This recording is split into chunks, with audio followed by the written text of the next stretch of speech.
panel. I want to welcome David Vigneault, Director, Michel Tessier, Deputy Director of the Canadian Security Intelligence Service, and from the Communications Security Establishment, Caroline Xavier, Chief, and from the Royal Canadian Mounted Police, Michael Duhem, Deputy Commissioner, Federal Policing. We have until noon, and I think we will take a little bit of time after that to finish up. So I will ask Mr. Vigneault to give his opening remarks. Welcome. Merci beaucoup, membres du Thank you very much, members of the committee. Good morning.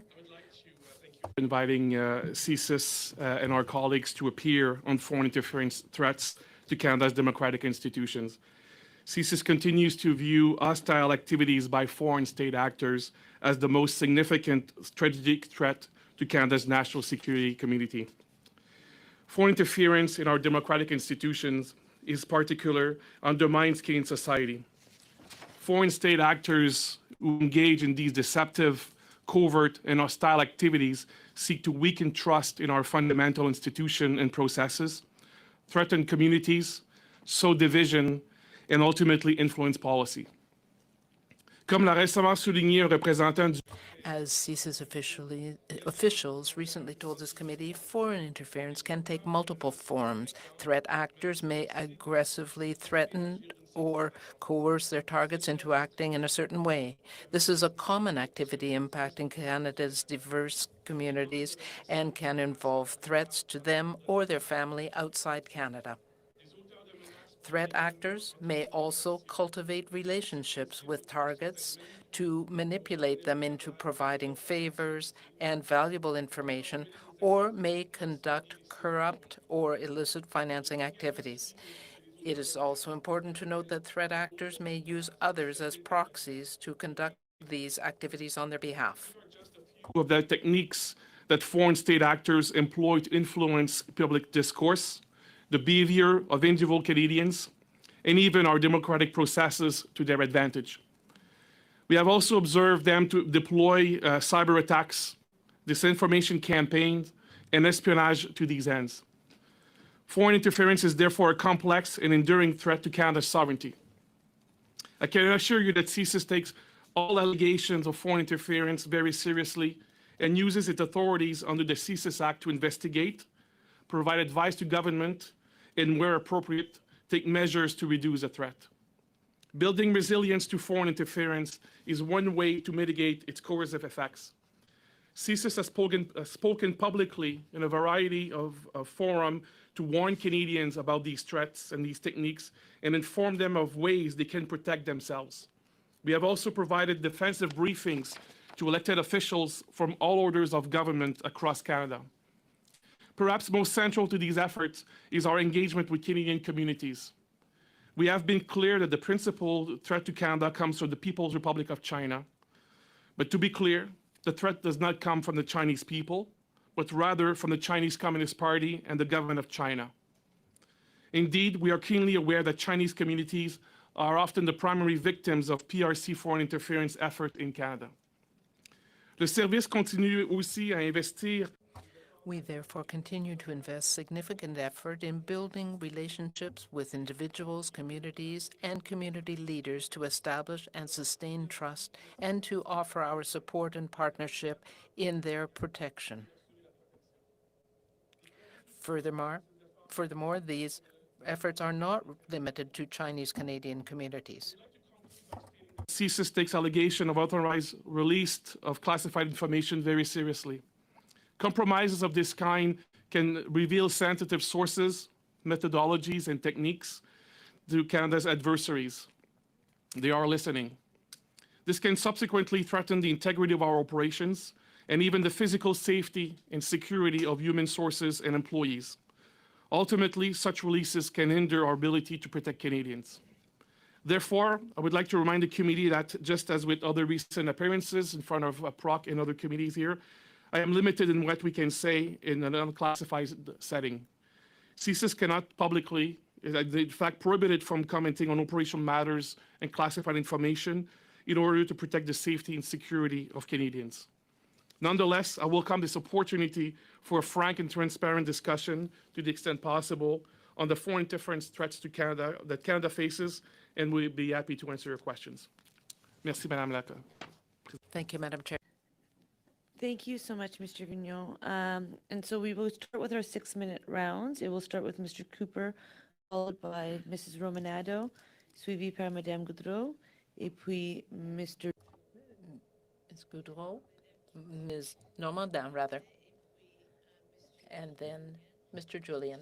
Remind everyone that comments should go through the chair, and there should be one voice being heard at a time.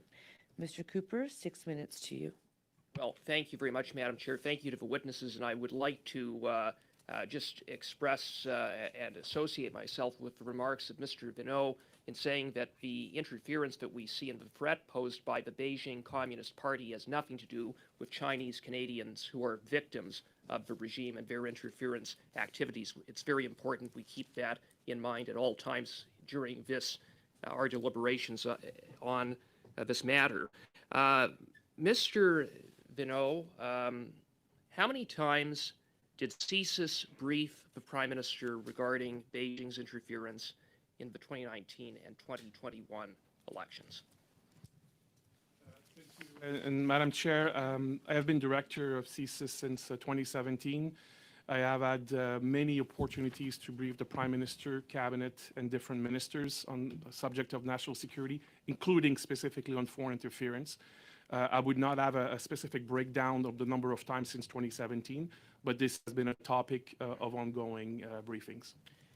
Will you undertake then to provide the committee with a list of all the dates that you briefed the Prime Minister, but CSIS briefed the Prime Minister in regards to interference activities by Beijing related to the 2019 and 2021 elections? So, Madam Chair, I understand that yesterday the National Security Intelligence Advisor was asked for a similar request, and my reaction to this would be, to probably work with the Privy Council office to have a consolidated response to the committee through you, Madam Chair. And will you also undertake to do the same with respect to a list of all the dates that CSIS briefed any minister, PMO staff, minister's office staff, or security-cleared Liberal Party staff related to Beijing's interference in the 2019 and 2021 elections? So, Madam Chair, I think, as just mentioned, we will endeavor to collide as much of that information possible. And bearing any specific national security considerations, we will endeavor to provide as much as possible to the committee. Okay, and I guess consistent with that, or in addition to that, will you undertake to provide a list of all individuals who are present at these briefings to the degree that this is possible? I will probably have to defer to the extent to which we know. We will again, provide the information in the context of bearing any other national security considerations, but we'll probably have to rely also on the Privy Council office for some of the attendance of these briefings. So that consolidated piece will hopefully be answering many of these questions, Madam Chair. Thank you very much. On February 24th, 2023, Sam Cooper of Global News reported that 3 weeks before the 2019 election, CSIS officials gave an urgent briefing to senior aides in the Prime Minister's office, warning them that a Liberal candidate who is a sitting Liberal MP now had received assistance from Beijing's Toronto consulate in his nomination campaign. What are the names of the PMO aides who were briefed? Madam Chair, as I just indicated, we'll have to review the list of and the dates of such briefings. It will be important to remind colleagues that, I will, or this committee, I should say, that I do not take the premise of that, the question at face value. I need to be able to provide information respecting the proper classification of the information. So that the spirit of that question will be answered through the consolidated response. And to that end, did CSIS brief the Prime Minister CSIS, as I mentioned. No, but specifically in relation to what the 2019 circumstances surrounding a Liberal candidate and Beijing's consulate in Toronto assisting him in his nomination campaign. So maybe, Madam Chair, on that question, I think it's important to put in context that information that is in the public domain may or may not be coming from the service or from other agencies. There's been indeed information that is now reported by the media, and it is not because information is in the media that I'm at liberty to confirm or deny the specific nature of classified information.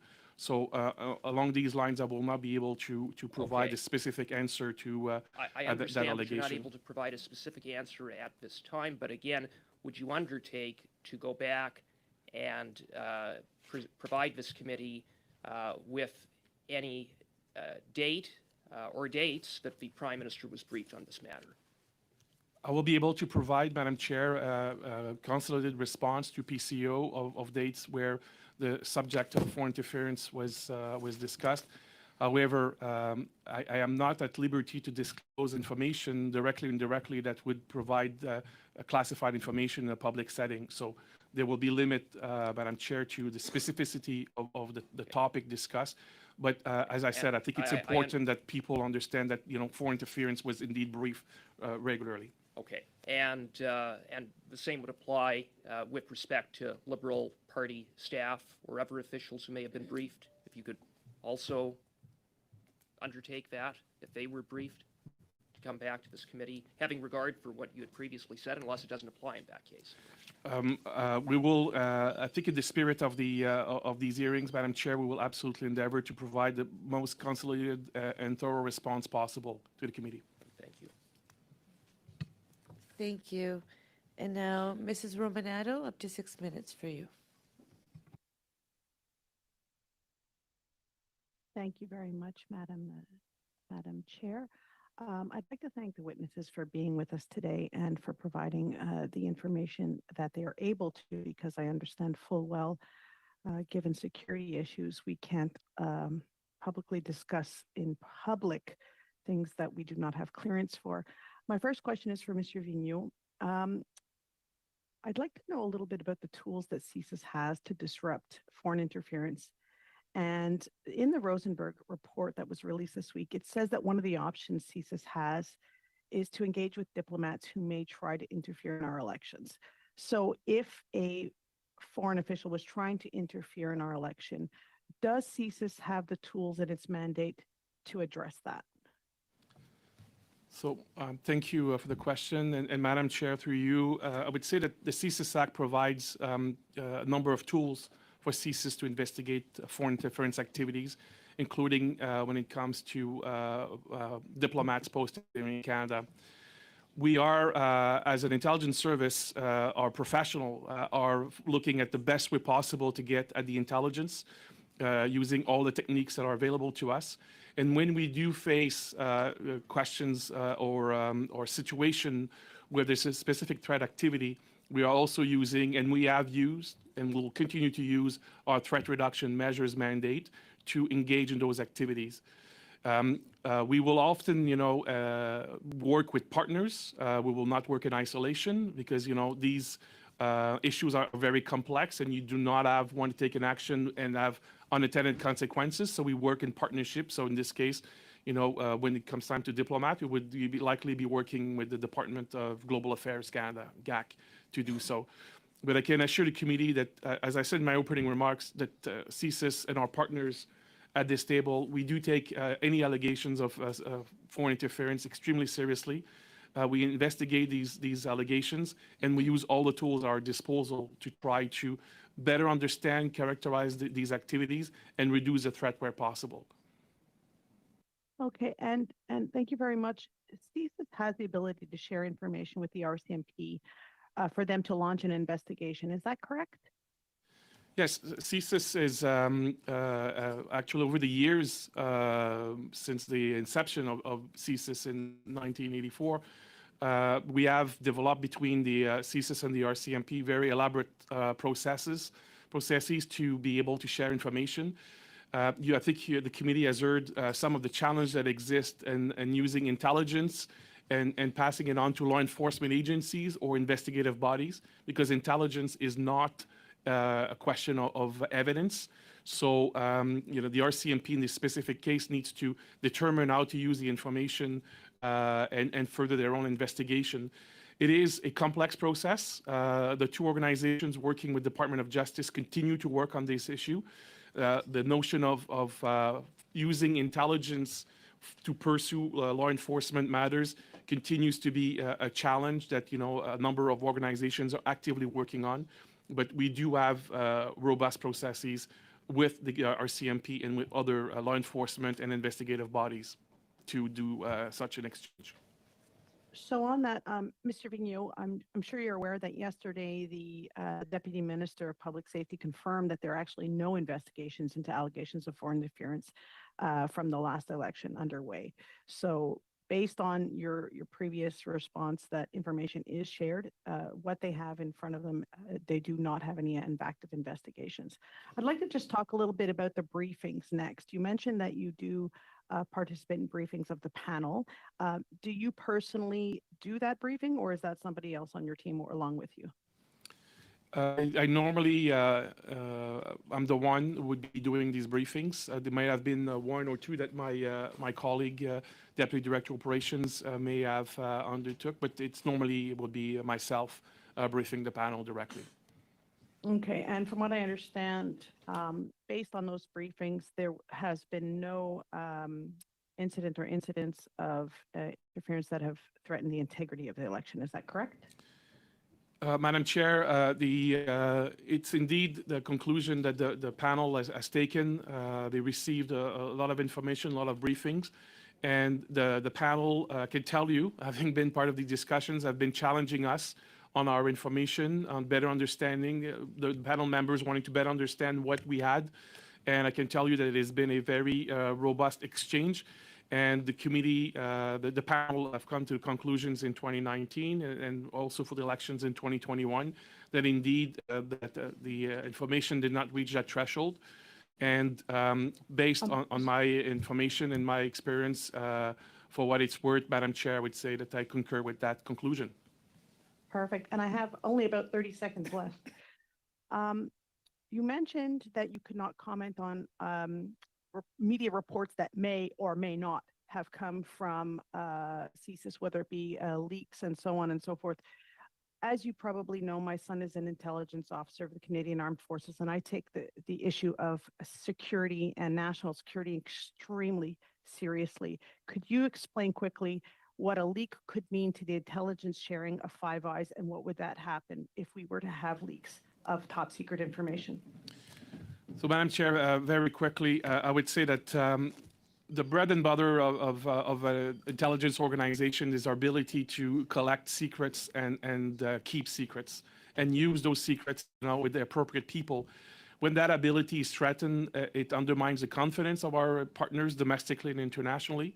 And this is something we take very seriously.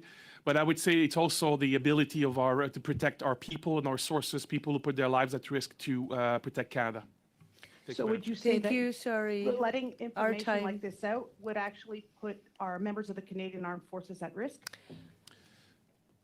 If you can give it in one answer, I would take it. I would say that any information that is undisclosed in an unauthorized way, you do not know the consequences. You cannot foresee the consequences down the road. So I think it's very serious. Thank you. I have matter. to end our time there, and I would just like to keep it tight. I will go, Madame Normandin, jusqu'à 6.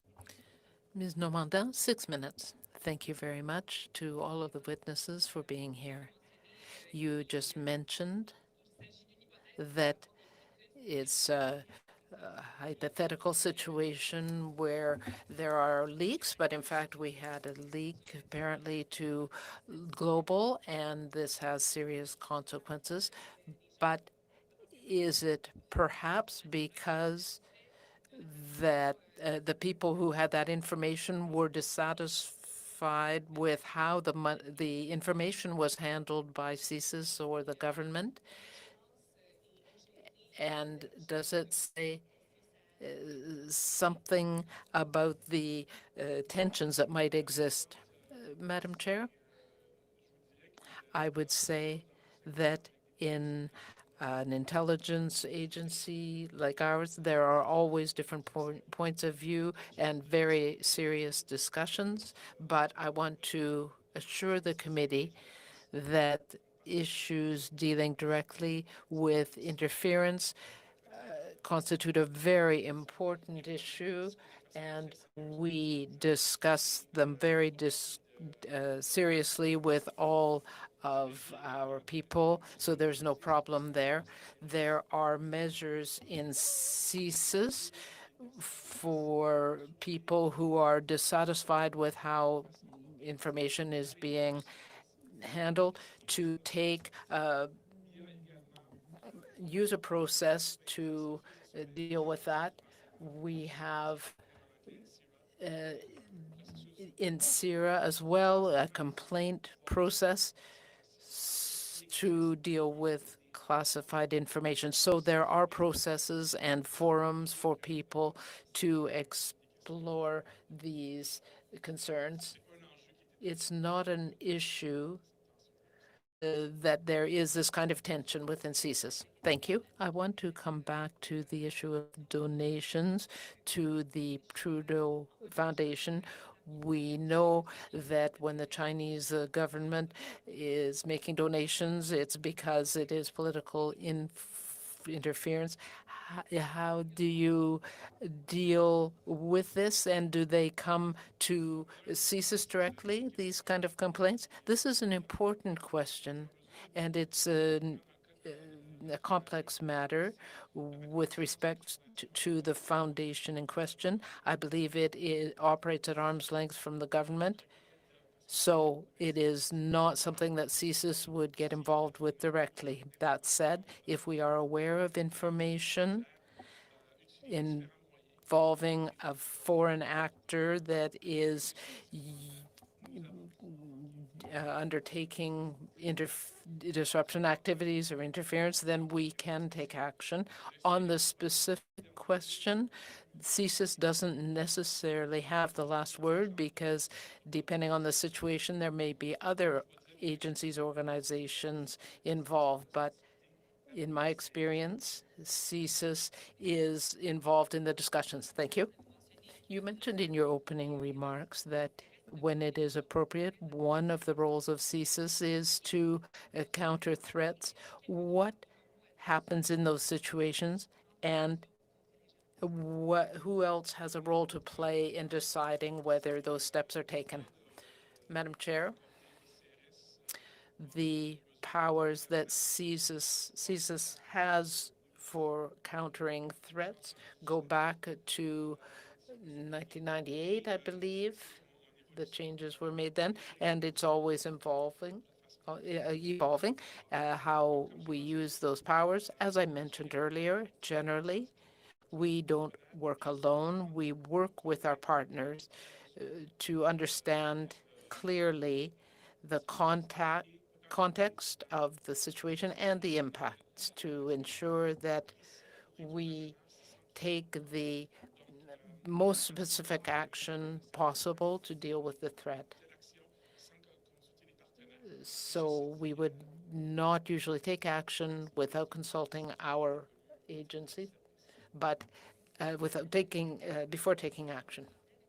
We heard that from our previous witnesses, that is Elections Canada and the Commissioner's Office, that they are not able to take specific action. So I would like to hear from you, since the Prime Minister seemed to brush aside the recommendation that more needed to be done. So is there enough power available to deal with these situations for CSIS? I mentioned in my opening remarks, Madam Chair, that foreign interference is taken seriously, and over the past few years, we have noted that the types and sophistication of foreign interference have evolved, have increased. They have learned how we work and the types of work of powers that we have and what we can do. And that is why we need to protect certain parts of our information. CSIS, the CSE, the RCMP, and the Commissioner's Office all have complementary powers. And do we need more tools in our toolbox? That's certainly something that we can look at. We work very well together, but there is certainly room for improvement.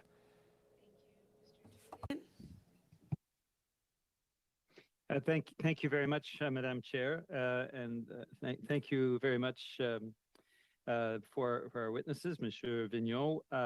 I was tempted to ask the same question asked yesterday, which is the articles by Robert Fife and Stephen Chase in the Globe and Mail and Sam Cooper in Global News.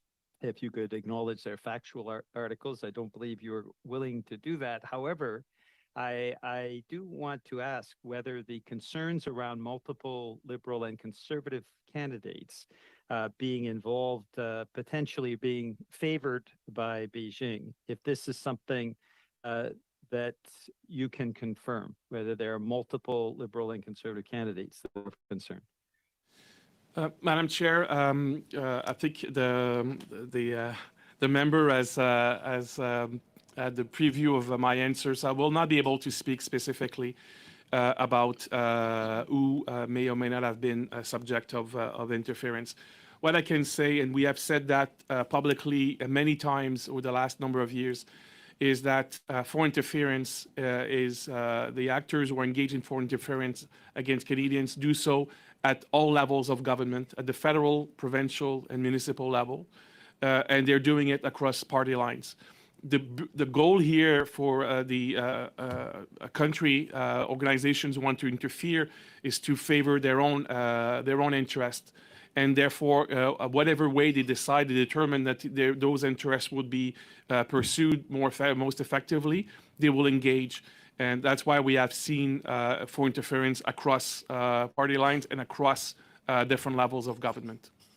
Now, I want to ask you, following up on Madame Romanato's question around foreign diplomats, when we have a case of a foreign diplomat that is involved in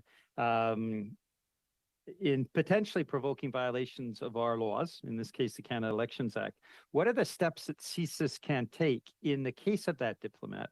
What is open to the Canadian government as well? So I would say probably, Madam Chair, I would structure my answer in two ways. First is what CSIS can do, which is we would investigate the information. We would pursue using all techniques to find as much as possible about the interference of diplomats based in Canada. When we have that information, then there's the options of the service taking the measures directly ourselves using our threat reduction mandate. But in the case of a foreign diplomat, it would I do not foresee a scenario in which we would not engage GAC. Global Affairs Canada is the authority in Canada to ensure that the enforcement of the Vienna Convention on Diplomatic Relations. They are the ones who are interacting on a day-to-day basis with foreign diplomats. And at that point, there are different tools, the disposal of the government through Global Affairs Canada to be able to enforce the Vienna Convention up to and including declaring someone persona non grata from the country.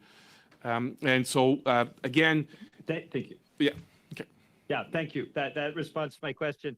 You did say something that disturbed me a few minutes ago. You said, and I quote, I've got quotation marks around it, intelligence is not a question of evidence, making the distinction between intelligence you receive and evidence that the RCMP or the Commissioner of Elections can act on. So my question is, how do you validate intelligence then in that case to ensure that you're moving from intelligence to actual evidence that is actionable? Thank you for the question, Madam Chair. I'll respond if that's okay. We constantly work with our partners in law enforcement, as the Director mentioned, with the Commissioner of Canada Elections, and we share that information. We have those discussions, and they are really the ultimate authority to know what could be of use to them. The challenge for us and the challenge in the system currently is we need to be able to protect our methods of operation. We need to be able to protect our human sources, our technical sources, our employees. And so that sometimes poses challenges, as was mentioned by the panel yesterday, in terms of converting that intelligence into evidence. But the decision in terms of whether to use that information could belong to the Public Prosecutor Office. It could belong, of course, to our RCMP colleagues. And perhaps I'll turn to my RCMP colleague if there's anything he wants to add from his perspective in terms of sharing information. But I can say that it is a very close partnership, ongoing discussions, and we work quite closely with all involved agencies in trying to action that information. OK, je vais passer à ma prochaine question qui Now I will go to my next question that deals with the diaspora. You talked about the measures to decrease the threat of foreign interference. What are the measures you are undertaking with the diaspora? Namely, I'm talking here about the Chinese diaspora, but also with the Russian, Iranian diasporas. So, Madam Chair, it's a very good question. As mentioned in my opening remarks, it is a very sensitive issue and it is a priority for CSIS. Ethnocultural communities in Canada are being pressured when it comes to foreign interference. And to answer your question, in the last year, we've published a report on foreign interference. We've published it in the different Chinese dialects, in Persian and in Russian. We've released a guide for communities to better counter foreign interference. So this is a tool. It's a public information tool. We engage people to talk to us to see what more can be done. Merci beaucoup. Thank you very much. We will now go for a 5-minute round. Madam Dancho, you have the floor. Thank you. Thank you, Madam Chair. Thank you to the witnesses for being with us today. Regarding the specific allegations report in the Globe and Mail from CSIS documents that Beijing was responsible for illegal cash donations, tax receipts, and hiring campaign workers using illegal methods, as well as disinformation campaigns in the 2021 election. This information from CSIS would have been shared with our Five Eyes intelligence allies. Is that correct? Madam Chair, as I mentioned earlier, I will not be in a position to comment specifically on these allegations, this information. What I can say, however, is that indeed CSIS and our intelligence partners do share information extensively with international partners. This foreign interference, amongst other threats, is one that is shared by many countries. The PRC specifically and other countries are engaging in foreign interference in other countries.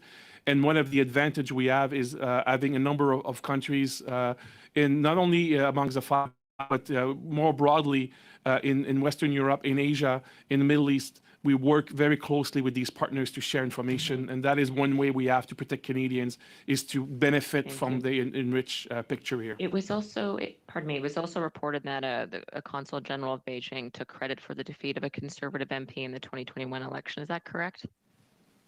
Madam Chair, I would unfortunately have to reiterate my answer. I cannot specifically confirm some of the information that is in the public domain in this current setting. This has been asked, but I'll ask again. Was the Prime Minister briefed of any of this information, and when would that have been? What would have been the dates?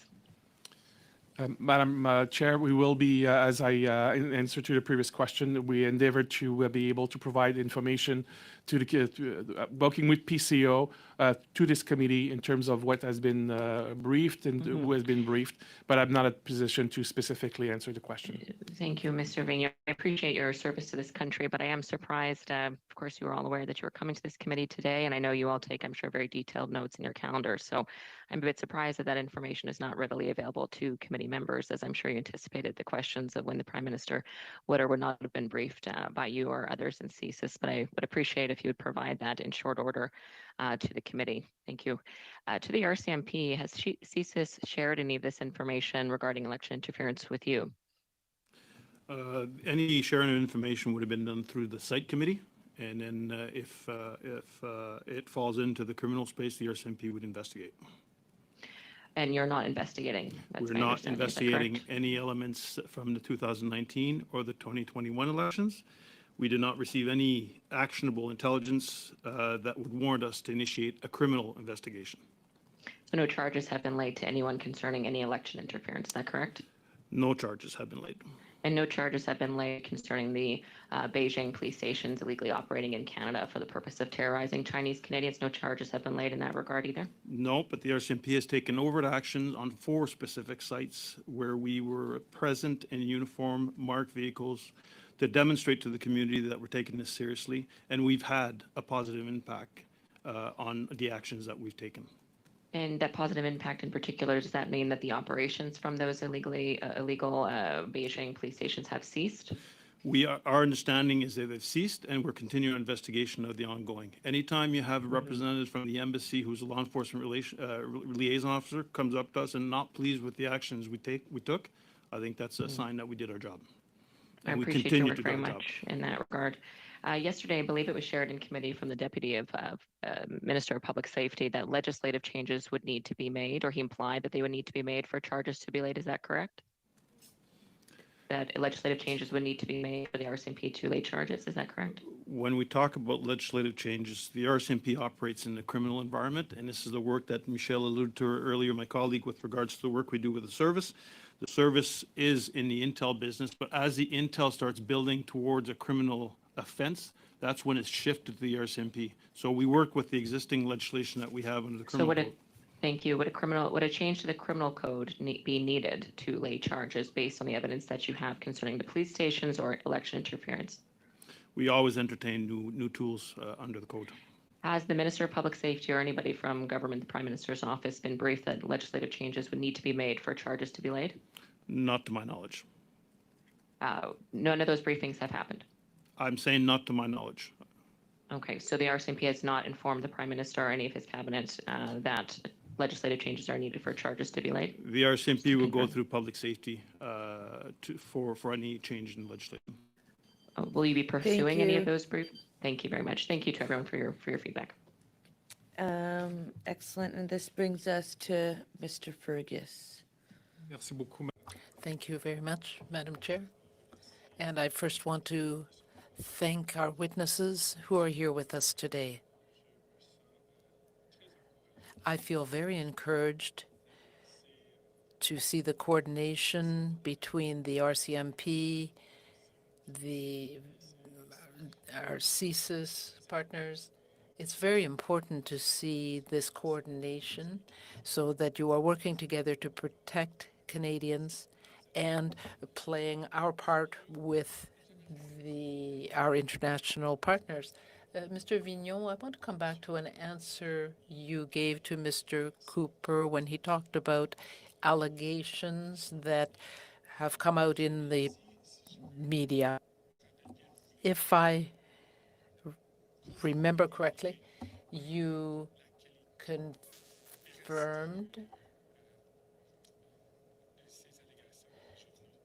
you could not confirm the veracity of those allegations. These allegations may or may not come from CSIS. And this leads me to a sensitive question. Now, I know you can't comment about the specific case, but so let me just take this into a hypothetical range.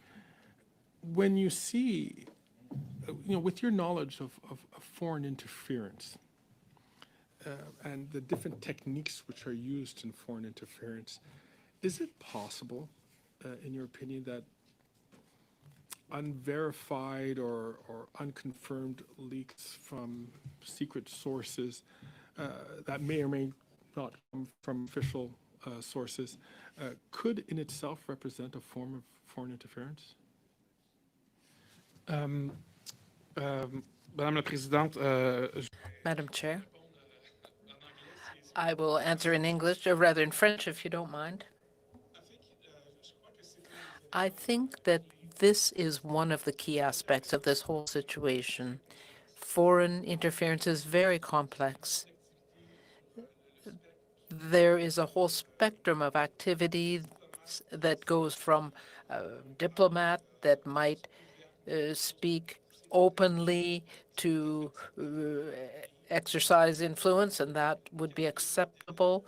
And then there is a whole category of activities that would be a gray area, that would be a little more secretive or would be revealed only later, and that would also be foreign interference in a way. So that's very complex, as you can see. So department is the organization, UFWD, United Front Work Department, is an organization of the Communist Party. It is as old as the Chinese Communist Party. Under Xi Jinping, this organization, has been provided new budgets, and that now the budget of the organization dedicated to engage the Chinese abroad, but also to interfere in other countries' internal affairs that done by the FWD. The budget of that organization now is bigger than their entire Department of Foreign Affairs. So the budget of an organization dedicated to foreign interference is now larger than the entire overt diplomatic work that the PRC is engaging in. It gives you a sense of how important this is. And I would say very quickly, Madam Chair, this is why the President of China, Xi Jinping, calls the UFWD one of its magic weapons. So then it's not beyond reasonable to see that undermining democratic systems, democratic institutions could be a primary purpose of the UFWD. Chair, in terms of foreign interference writ large, carried out by the PRC, but also we have seen it by Russia, disinformation is one of this very specific tool that is being used. That is why, as an intelligence service, we have very rigorous processes to be able to ingest information, challenge that information, validate it, assess it, and that's how intelligence is then put together at the end. And so that I would just invite everybody to be mindful that some of the information that may be public domain could be accurate, could also be information that is part of that process, that it's still part of an evaluation and assessment process. So this is why we are very concerned when we see this in the public domain, because you need to have experts also be able to assess the specific information. Thank you. Madame Normandin, 2 minutes et demi. 2.5 minutes for Ms. Normandin.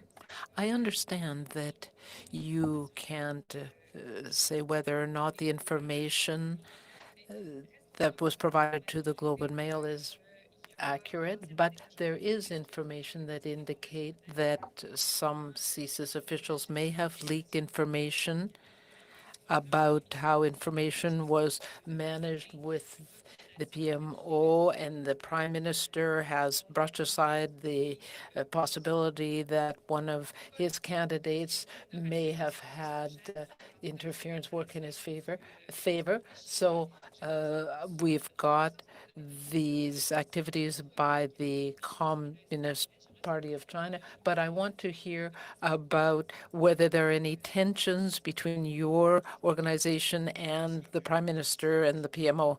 Thank you. Through you, Madam Chair, there are various aspects to that question, so I would like to quickly say that there is an investigation underway by CSIS and our partners regarding the sources of the information, the leak. We are in a democracy. People do have the right to speak freely. And as I said earlier, in response to a question, if there are there are means that exist already for people to express their discontent regarding relations with the Prime Minister's office. It is clear that our work is to inform the government, and we have every means available to us to do that. And so I can say that communication is open so that CSIS can provide all of the required information. Very quickly, I have little time, but on another issue, would it be useful for CSIS to have a registry of foreign officials and actors to be able to track down interference?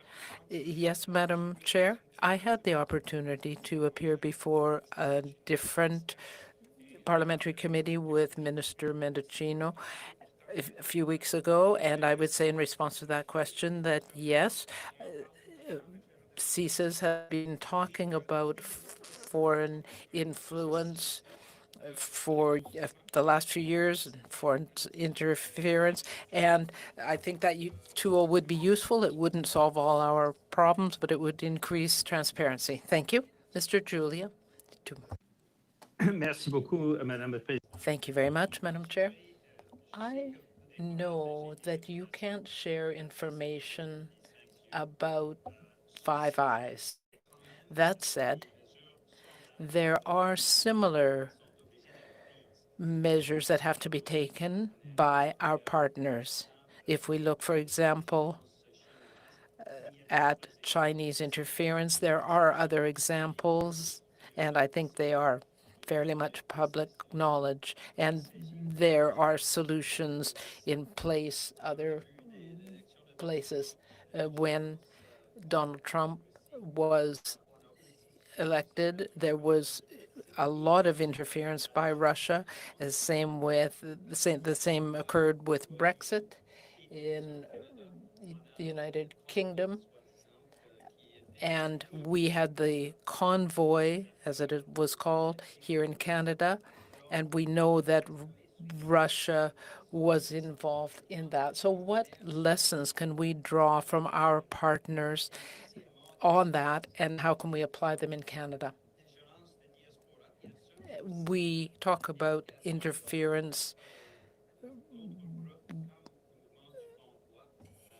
where the diaspora of people from other countries is concerned, but also within Canada, like the convoy.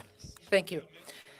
Madam Chair, if I may, there were a few aspects that were mentioned that don't match the information that I have, including foreign interference in the convoy activities. That's not the information I have, but I can address lessons that we can draw from situations in other countries. Canada is very fortunate because we have a lot of partners and allies around the world. We work confidentially with other countries through Five Eyes, but also other means. The lessons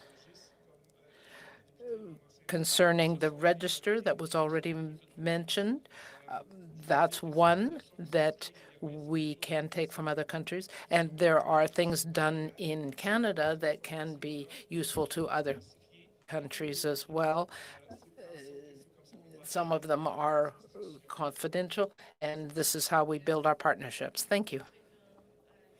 We will now go to Mr. Berthold for 4 minutes. Thank you, Madam Chair. Mr. Vigneault, I have a question for you. I'm a little bit of a novice when it comes to security levels and things.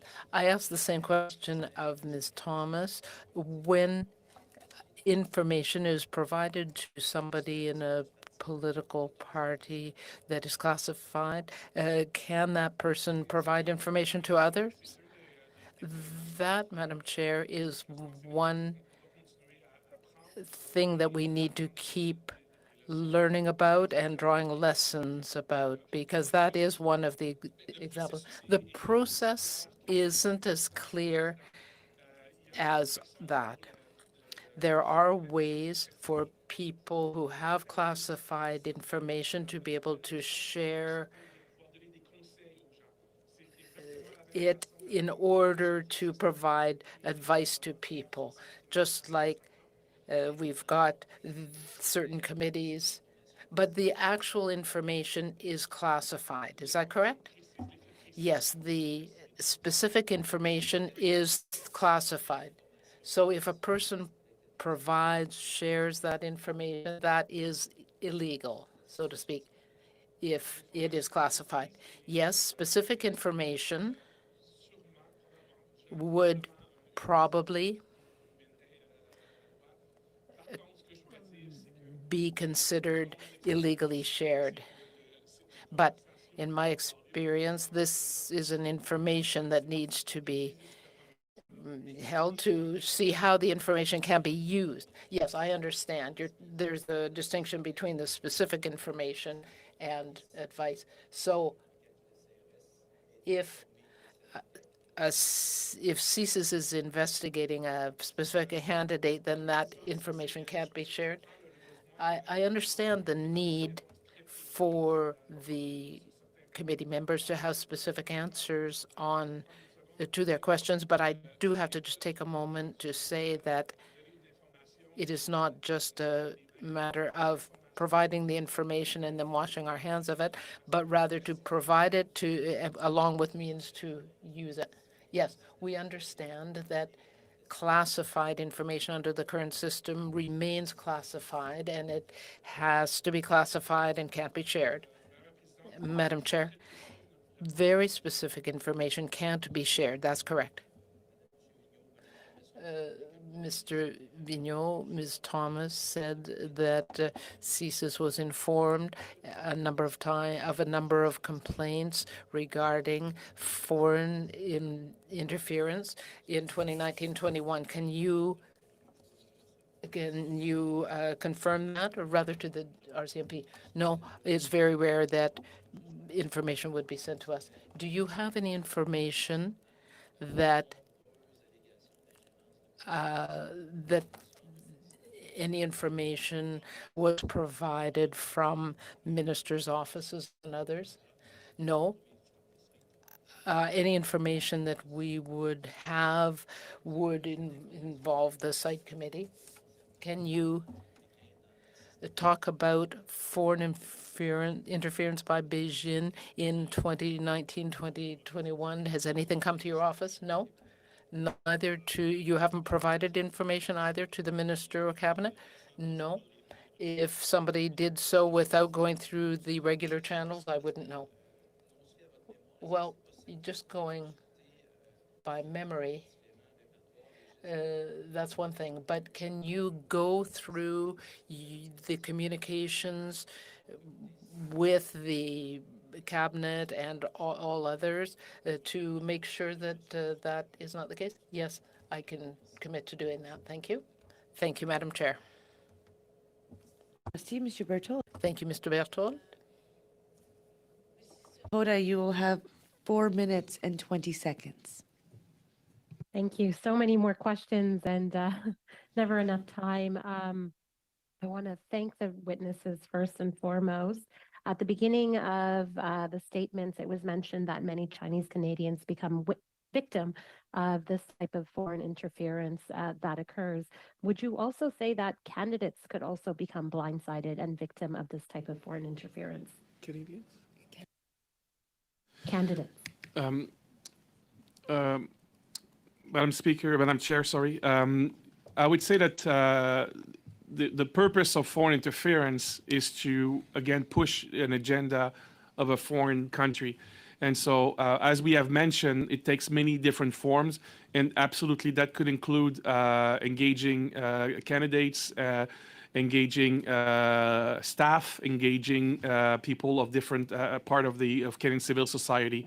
So, as we have said, everybody is potentially, depending on their position, could be subject to foreign interference. And does your agency regularly inform parliamentarians, brief them on foreign interference and how to protect themselves, especially if a candidate may be a victim of foreign interference? Would your agency brief them about this, and have they done so in these occurrences in the past? So, Madam Chair, we do have briefed many parliamentarians across party lines, across different levels of government, as I mentioned before.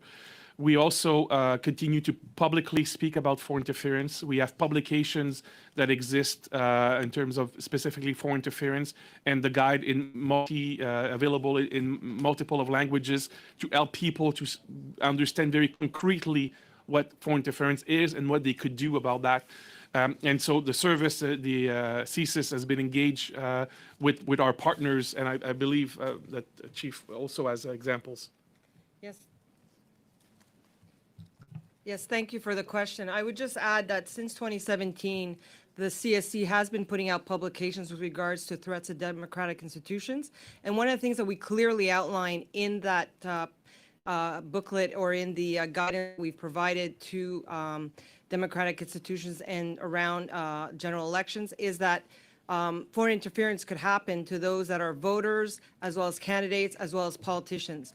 So as recently as the 2021 election as well. Because I don't have that much time, I also wanted to get into more things. How many given countries might be involved in these types of activities in Canada? Do you have a ballpark figure of how many countries are involved?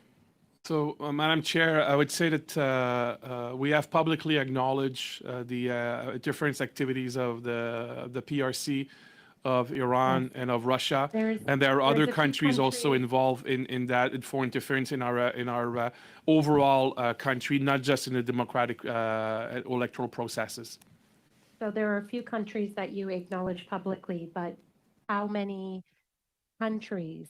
Is there a number, an idea? Is it a lot greater than 3, or is it, just a few greater than 3?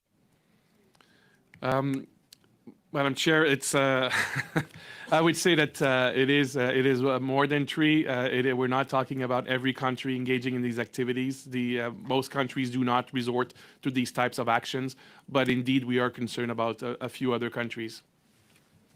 Would a public inquiry be, and many of former directors of CSIS have commented on this recently, do you believe a public inquiry might be a good forum for us to continue this conversation? And do you think that CSIS and our country would have something to gain instead of having it in a committee hearing like this, or at NCCOP, or briefings to site? And we've seen that the Rosenberg report has recently come out, and I'm sure that you were involved in briefings with them in order for them to reach their conclusions.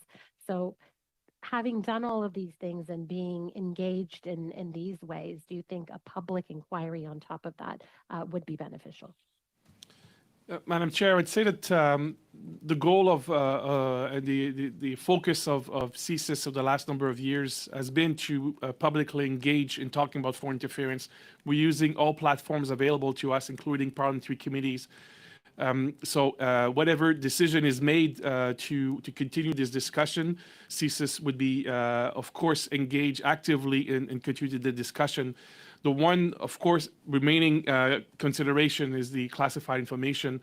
How can we find the best possible way of having classified information, part of a classified discussion, but inform the proper debate without becoming public? Is that the key conundrum?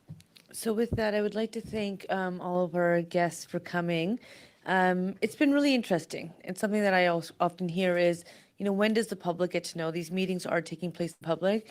You've really demonstrated just the level of detail and just the layers of it. So I can speak for myself to say I appreciate that you are responsible for our security and that you are doing really important work. So I thank you.